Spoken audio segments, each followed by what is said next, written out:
Census ജോലിക്ക് നിയോഗിച്ച അധ്യാപകരുടെ പ്രശ്നങ്ങളുമായി ബന്ധപ്പെട്ട മീഡിയ വൺ വാർത്തയിൽ ഇടപെടലുമായി വിദ്യാഭ്യാസ വകുപ്പ്. സെൻസസ് ജോലിക്ക് 50%-ലധികം അധ്യാപകർ നിയോഗിക്കപ്പെട്ടിട്ടുള്ള സ്കൂളുകളുടെ വിവരങ്ങൾ തേടി. വിദ്യാഭ്യാസ വകുപ്പ് ഉപഡയറക്ടർമാർക്കാണ് പൊതുവിദ്യാഭ്യാസ ഡയറക്ടർ നിർദ്ദേശം നൽകിയത്. Media one impact. പൊതുവിദ്യാലയങ്ങളിൽ 1.75 ലക്ഷം അധ്യാപകരാണ് ആകെയുള്ളത്.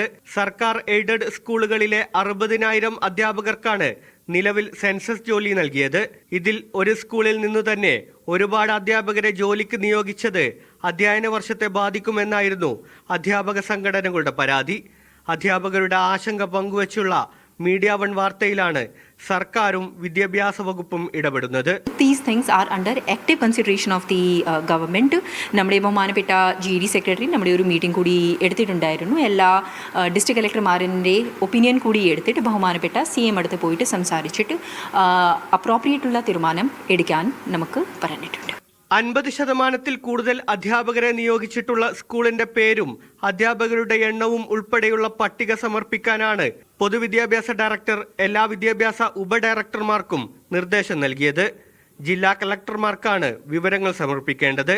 ജൂലൈ 1 മുതലാണ് അധ്യാപകരുടെ സെൻസസ് ജോലി ആരംഭിക്കുക. ഇതിനു പുറമെ ഈ മാസം 19 മുതൽ 3 ദിവസം പരിശീലനവുമുണ്ട്. ഈ സാഹചര്യത്തിൽ അധ്യാപകർക്ക് സ്കൂളിലെത്താൻ കഴിയാത്ത അവസ്ഥയാണ് മീഡിയ വൺ വാർത്തയാക്കിയത്. ജൂലൈ 16 മുതലാണ് സംസ്ഥാനത്ത് സെൻസസ് നടപടികൾ ആരംഭിക്കുക.